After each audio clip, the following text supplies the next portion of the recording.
Advanced Seminar in U.S. Foreign Policy, America in a Multipolar World, Week 3. Power and Order. The first part of the 20th century saw not only the rise of the United States, but the decline of other traditional powers. This was evident economically in the United States, through the military power of the United States, and also on the international political stage, politically. While the United States was rising, old Europe fell into some version of decline. They ended their colonization, as you see the British Empire in the 1920s. This was the heralded period of time in British history when the sun never set on the British Empire. This ended after World War II. As slowly they started essentially giving their former colonies independence. This is what they looked like when it was all said and done. France did the same. That was the French Empire, again, in that early part of the 20th century. And this is what it kind of looks like today. They have far less influence. There aren't all of the overseas holdings, as you can see, in Africa, but also notably in Southeast Asia. This American power, this newfound American prestige, was codified by three things: the International Monetary Fund, NATO, and the UN Security Council, which was, of course, the UN was formed right after World War II, as was the two others, but there the United States secured a permanent chair on the Security Council, which also meant they held the veto.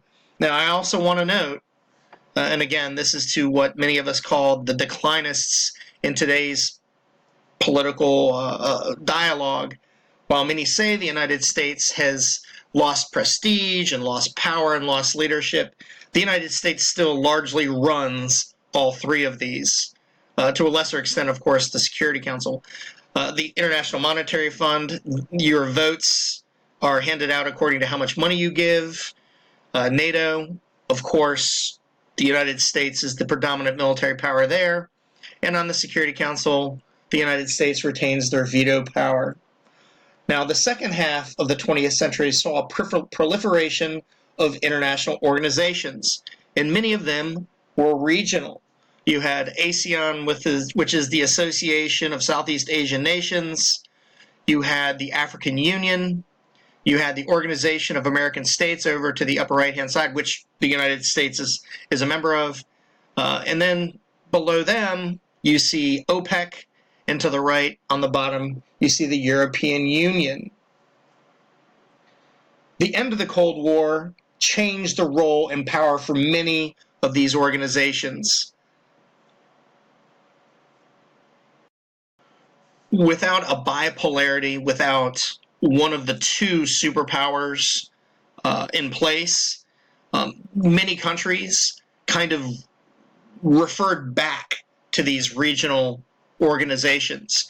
They found it easier and more comfortable to establish security arrangements and security assurances using these regional organizations because there was no longer either running to DC or running to Moscow, and you couldn't play them off one another. So these regional organizations gained a certain amount of power. This is especially evident in OPEC and the European Union. Now, let's talk about power in traditional states. As far as power in traditional states, there are two superpowers, you could say, today, and that would be the United States and China. This, of course, is when we're talking in terms of conventional states. This isn't talking about the European Union, you could make the case that they are a somewhat legitimate power, although it's limited.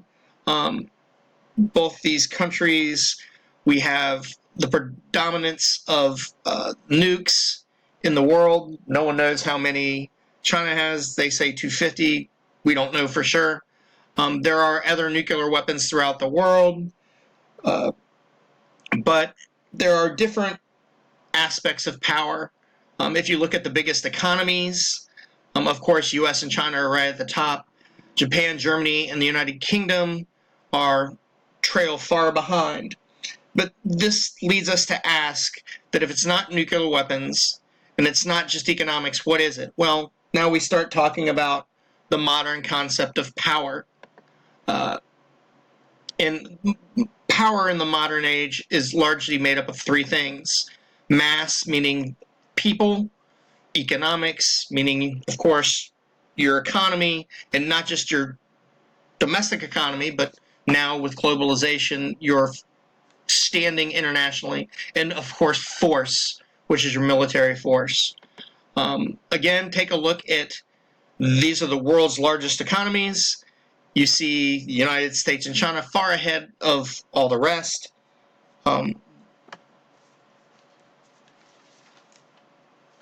So let's take a look at these other countries on this list, aside from the US and China. Japan, they have a healthy economy, yet they're not allowed to have a real army due to their post-World War II constitution, and Japan is an island. They do not have the population, the mass that is really required to be a global player. Germany, again, they don't have a very large military, and their military isn't even allowed to leave the country. They do have the economics. People, they have a sizable population, but again, referring back to the army, it really doesn't do you any good if you don't have an army that can leave the country. The United Kingdom, again, it's an island country. They don't really have the mass that you would need. They do have power projection in their navy, but taking that into their smaller population and their economic factors, they're not really considered a large global player. Same can be said now that we're all the way down, halfway down, France, India, which is interesting because they do have the mass, but they don't have the economy. And then you have Italy, which is small, horrible economic problems, Brazil, instability in the region, and then Canada, which has a small population comparatively as well as a small military. One interesting country that's not on here, and that's Russia. You have to go all the way down to number 10 before you even see them. And again, that talks about their economy. Their economy is largely dependent on oil. Their entire budget is based off of the price of crude. Therefore, when crude prices take a dip, their economy suffers horribly.